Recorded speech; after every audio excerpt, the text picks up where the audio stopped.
Everywhere Donald Trump turns, he sees worse news for his Jeffrey Epstein scandal. The other night, Jamie Raskin said he will be calling on Congress to have Pam Bondi, Kash Patel, and Dan Bongino testify about what they know. Last night, we saw Ghislaine Maxwell say she is willing to testify before Congress. And now, in one of the worst blows to Trump, his lawyer just made an admission about Epstein that has him completely panicked. We are going to get into it all, but before we do, if I could quickly ask you to leave a like on this video, and if you haven't already and you enjoy our channel, to hit that subscribe button because it goes a long way in supporting our channel. Now, right now, there are many Republicans who are actually breaking with Donald Trump on this Epstein scandal, but the ones trying to defend him are so embarrassing, you just have to see the lame excuses they're trying to make for Trump.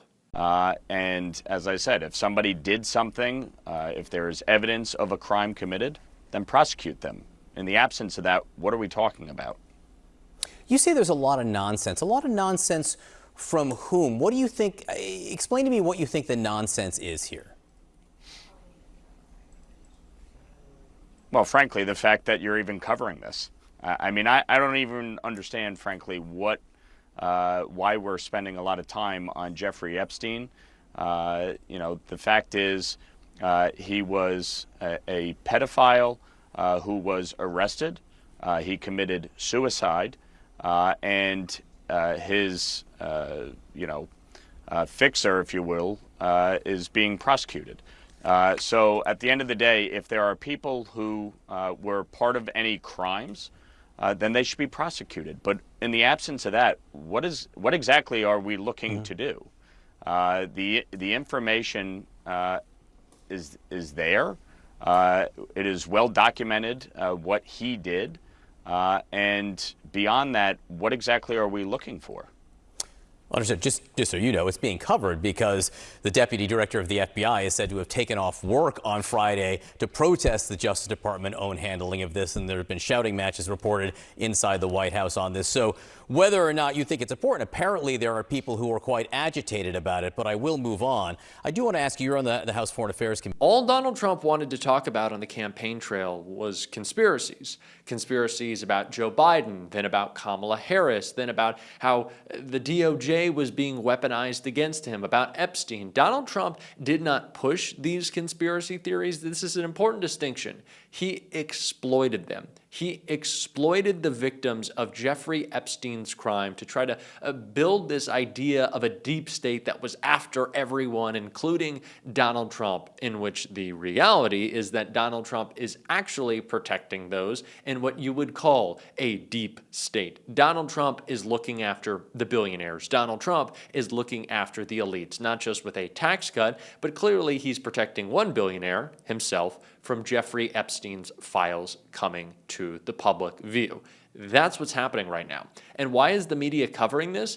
Maybe because Donald Trump is accusing Barack Obama and Hillary Clinton of having written them, making a bigger story about it every single day, even though he's trying to distract like he did earlier this morning. Trump wrote on Truth Social, in an early morning meltdown, the United States of America has been ripped off on trade and military by friend and foe alike for decades. It has come at the cost of trillions of dollars, and it's just not sustainable any longer and never was. Countries should sit back and say, thank you for the many years-long free ride, but we know you now have to do what's right for America. We should respond by saying, thank you for understanding the situation we are in. Greatly appreciated. What is wrong with this guy?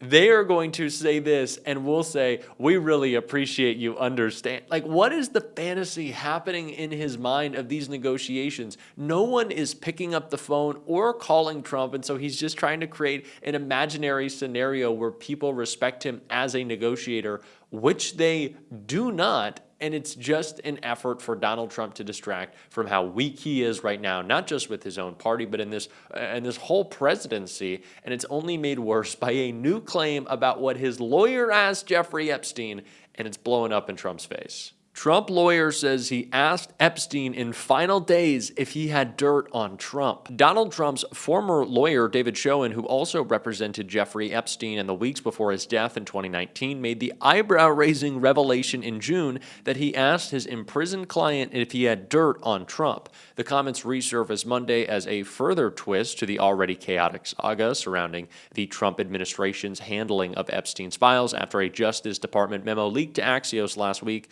concluded that the disgraced financier killed himself and did not maintain a client list to blackmail elites. Schoen's statement came on June 6, long before the memo was released, just hours after Elon Musk claimed on X that Trump was in the Epstein files and that this, Musk suggested, was the real reason they had not been made public, which Musk later deleted. Schoen, who represented Epstein just days before his death in 2019 and would later serve as Trump's impeachment lawyer, took to the president's defense on X the same day, saying, "I was hired to lead Jeffrey Epstein's defense as his criminal lawyer 9 days before he died." Also writing, "He sought my advice for months before that. I can authoritatively say, unequivocally and definitively, that he had no information to hurt President Trump.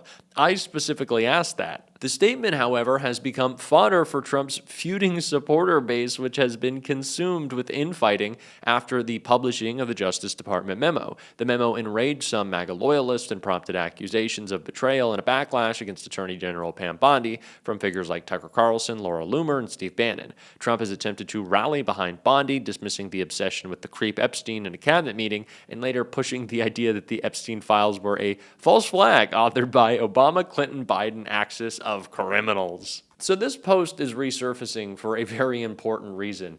The fact that Donald Trump's lawyer, who would then go on to defend him in his impeachment, was thinking about and had to ask Jeffrey Epstein, because he didn't give the exact context, right, if he had any dirt on Donald Trump.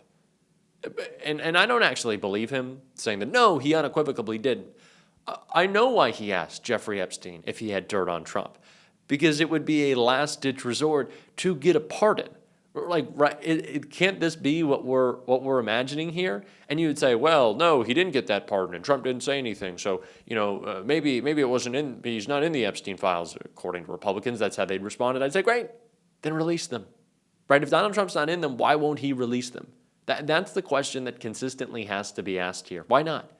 Come up with a reason. Give me one. They've been unable to. But his lawyer admitting that he asked Epstein if he had dirt on Trump.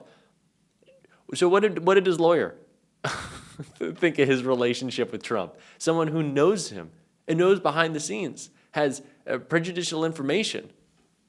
That is saying a lot. And it just goes to show how weak Donald Trump is right now, that these claims are resurfacing. They are blowing up in his face. They are destroying any argument that he has for himself. That's happening everywhere. And it's happening with that post that he authored this morning, begging for people to agree to his tariffs. Please, I need some help. Won't you please agree to my tariffs? I'm struggling. That's how Donald sounds right now. And Lawrence O'Donnell did maybe a little better Trump impression in terms of how bad things are going with the tariffs right here. He says, if a decision was made, I will know. I'll be the first to know. In fact, most likely, I'd give the order. Most likely? Okay, but we're talking about the instances when you don't give the order, like the pausing of the weapons to Ukraine. If there's a shred of truth in anything that Donald Trump said in response to Sean McCreesh today, it would be, well, I haven't thought about it. And that is the truth of everything Donald Trump does and doesn't do as president. I haven't thought about it. That is the theme of the Trump presidency. In your lifetime of listening to presidents being asked questions about policy situations they are actively engaged in every day, you have never once heard a president say, I haven't thought about it.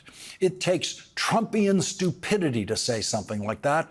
And when you're as stupid as Donald Trump, you have no idea how stupid your stupidity sounds. Donald Trump is trapped in his stupidity. There is no way he can fake sounding smart about anything, not even his lifetime passion and greatest expertise, golf, which he simply lies about. And today, Donald Trump put his stupidity in writing once again In one of his inane tariff letters, this time to the president of Brazil, Donald Trump actually told the president of Brazil that, quote, starting August 1st, 2025, we will charge Brazil a tariff of 50% on any and all Brazilian products sent into the United States. And the reason this time is crazier than any other reason he's ever given. The reason Donald Trump gave for imposing a 50% tariff on Brazil was in the second sentence of the letter. It was this: the way that Brazil has treated former President Bolsonaro, a highly respected leader throughout the world during his term, including by the United States, is an international disgrace. We will consider later in this program how this drunk tariff letter will affect Donald Trump's case in the Supreme Court when they consider the constitutionality of Donald Trump's tariffs, which have already been ruled illegal and unconstitutional by the leading judicial experts on tariffs in America, the Special Federal Court for International Trade. That case is being appealed and will surely end up in the Supreme Court. The Supreme Court will not fixate on all the oddities of Donald Trump's improper use of capital letters in his prose writing, but everyone in the Brazilian president's office who sees this letter will know that it's the first one they've received from a president of the United States with absurdly childish grammar mistakes. There is no English language usage in which the phrase highly respected leader would have a capital H, R, and L. And everyone who knows English in the Brazilian president's office knows that the word world and the word term in that same sentence also should not be capitalized. There has never been an explanation, other than Donald Trump's inadequate education, for his random use of uppercase letters. But when you send these things to foreign countries and heads of state, they know that someone who can't command his own language, the proper use of his own language, cannot possibly be taken seriously on anything. Nobel Prize-winning economist Paul Krugman did a special post tonight on the Trump letter to Brazil, calling it evil and megalomaniacal. The truth of how Donald Trump arrived at the tariffs on Brazil, and it is in his own statement about another point, and that is his confession today. I haven't thought about it. That explains everything in the Trump presidency. This administration is in a state of complete collapse, and Donald Trump is the front man of that. Things could not possibly be going worse for him, and you better believe we're going to be covering it all. And if you want to support that, as always, you can hit that subscribe button, leave a like on this video, and if you stuck around to the end, drop a blue heart in the comments. Until next time, I'll see you soon.